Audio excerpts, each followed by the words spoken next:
Hey folks, welcome back to the Big Barn build. Today has marked a good start to a good new chapter, which is Tom has arrived. So Tom is going to be doing 2 or 3 days a week with me here on the barn, and that's really going to get things moving.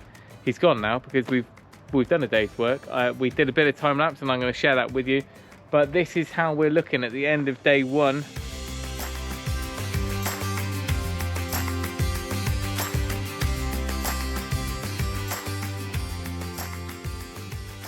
With 2 people on the job, we managed to start taking down all of the cladding, which is all quite exciting. It's been a bit of a trial and error working out a good method for it. In the end, an angle grinder, little cordless angle grinder, getting under the head of the bolts, nails that were going through the cladding worked best. And then we had J bolts at the top. Again, we could cut and push them through. So we've managed to take all of that sheeting off. We've labelled up the back of them all, and they're all stacked on a pallet because part of the build will be that we'll be keeping those. We may look at changing that during the build and putting like for like up, but at the moment the aim would be to be redecorating those old sheets and putting them up. So that's what we've done, labelled them, put them to one side.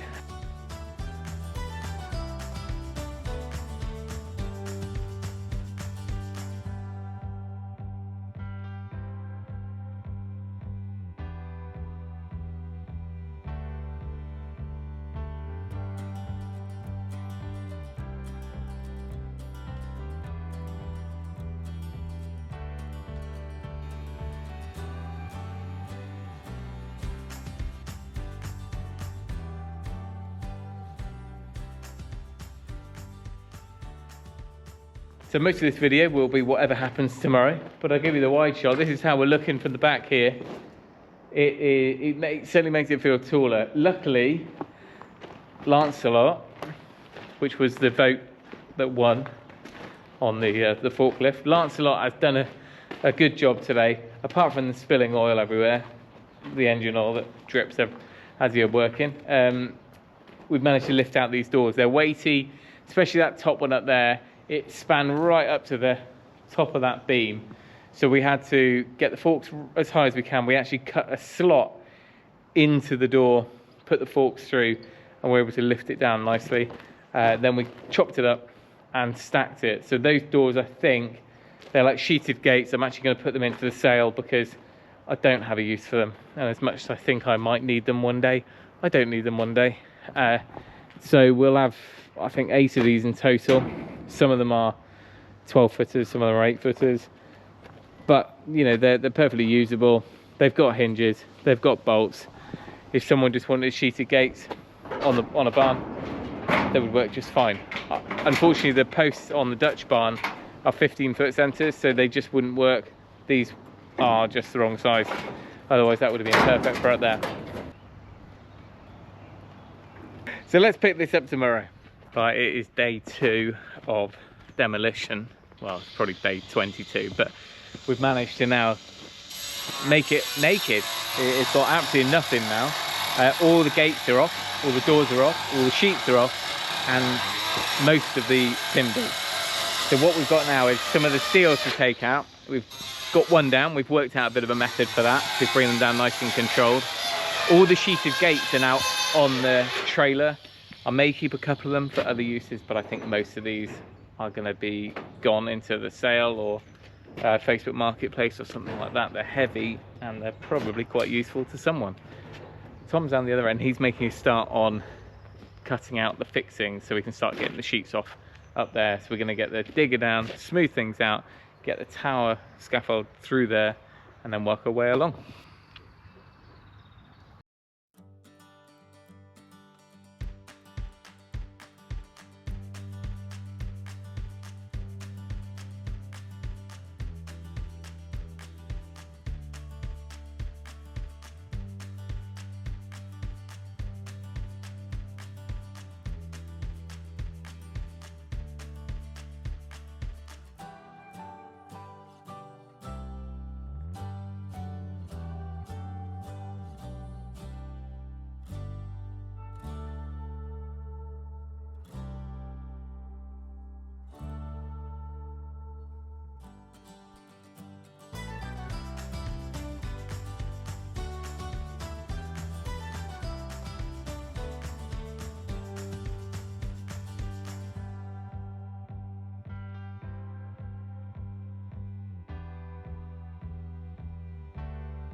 After taking a couple of steels out down the other end pretty smoothly, we decided we'd have a go up this end. Unfortunately, we hadn't really anticipated how low down in the ground those pads would be.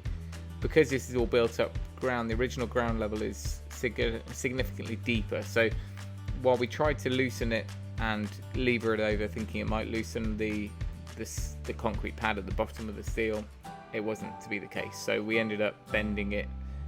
We changed tactic in the end. We've switched to cutting and it's working really well, but we got this one out of the way just by bending it over, and then we cut it whilst it was lying down. Alright, it is day 3 of barn demolition. Sheeting is now all off on this side, so I'm just cutting out the last bolt there. We're using a mixture. I'll go through the blades later because it's quite interesting how much difference a good blade makes. So we've got a little angle grinder going, the big one, and also a reciprocating saw and a multi-tool, and different blades are doing different things.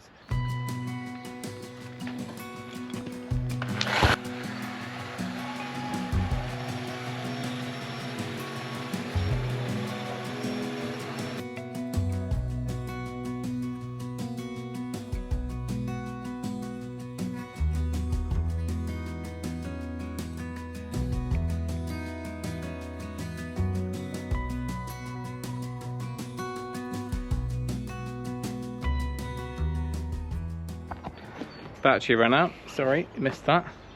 Bit of a slow, unclimactic timber. They just kind of go slowly, and then I just bend them until they get to the breaking point, and then you can just cut the last bit. So here we go. At least they're square, they're straight, and any bend from the digger has been left there. These are now, someone get use out of them. They could be gate posts or whatever. So we'll put them to one side. Tom's at the other end. He is unbolting the tops of the ones that we need down there. That end, I think what we're going to do is do a cut at the bottom and just not pull them up with the digger. Well, we haven't quite decided yet.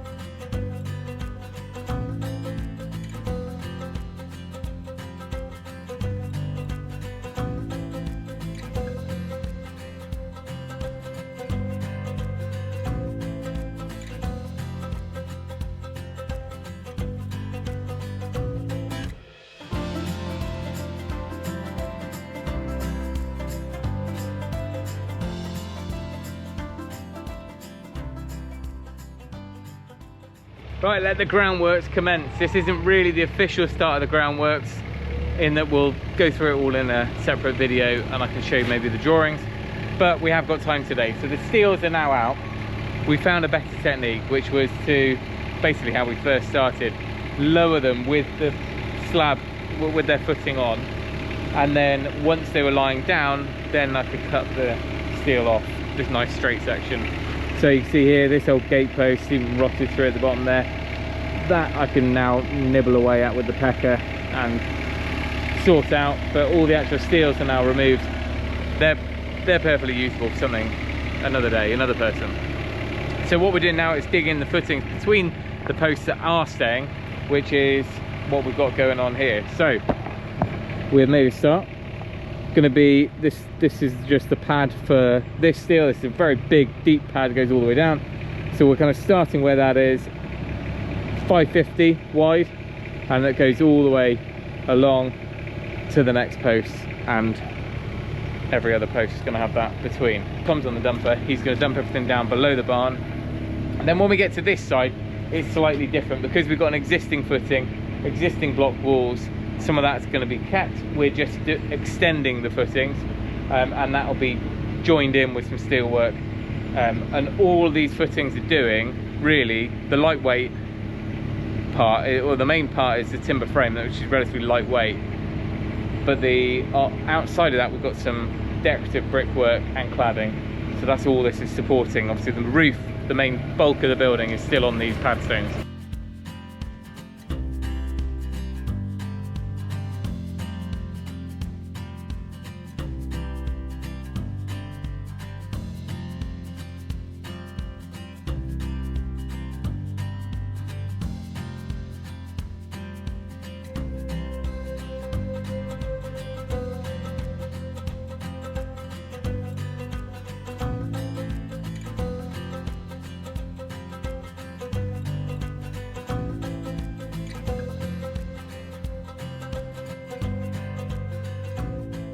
Well, that's my first sort of mini week one with Tom done.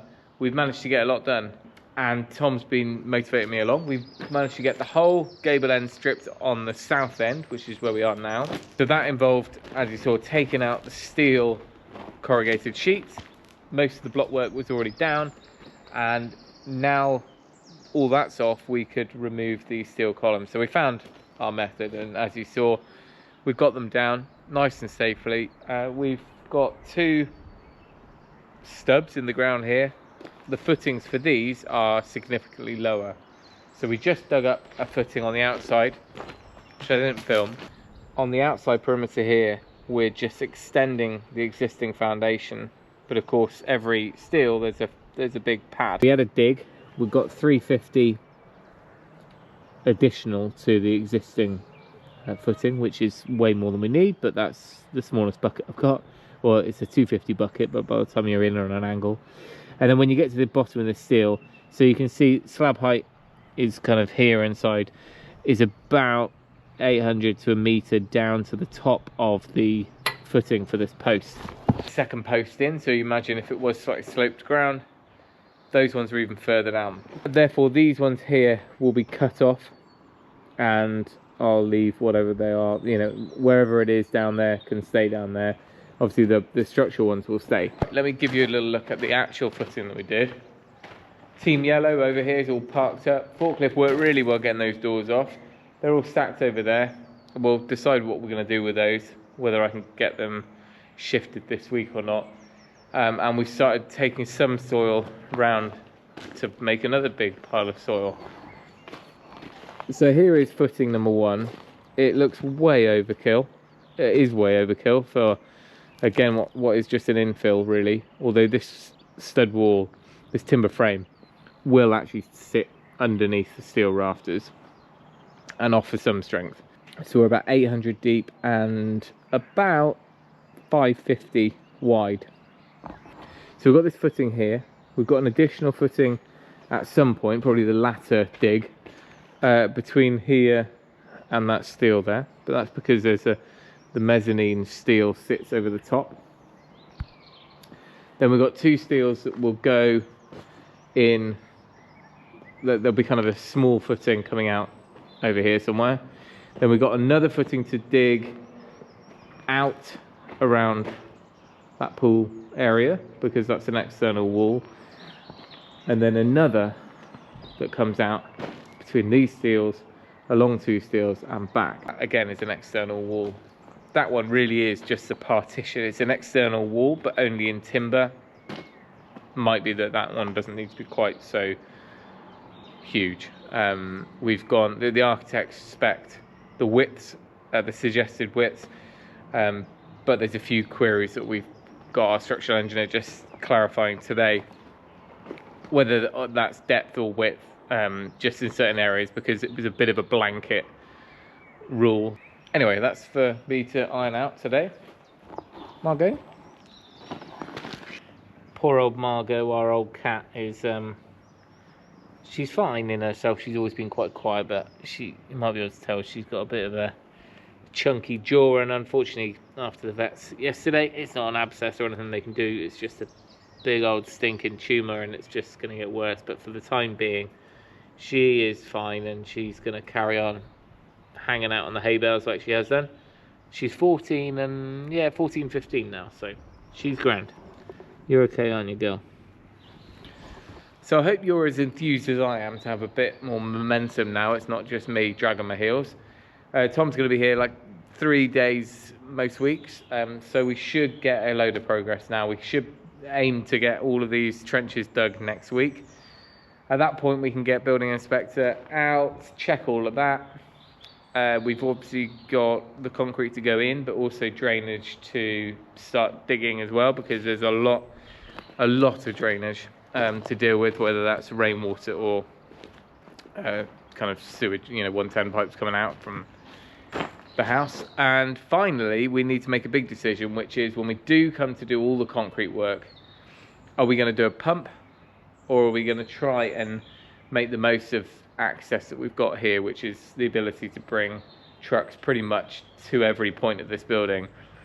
My worry is that we'll regret not having a pump, and actually it might be better to just try and tie as much in one day as we can and get several lorry loads, because if we did have a pump, that would mean we could potentially get the pool slab done at the same time as these footings, even if it's a different mix, it'd be the same day. And I think you're on a day rate with a concrete pump on the concrete. But I will leave it there. Huge thanks to Tom. I'm sure we'll introduce Tom properly next week, but we were just ironing out a few things and working out what we were going to actually get up to this week and making a plan of action for the next couple of weeks. But there we go. Thank you for watching. Remember, if you can, do it yourself, and we'll see you next time.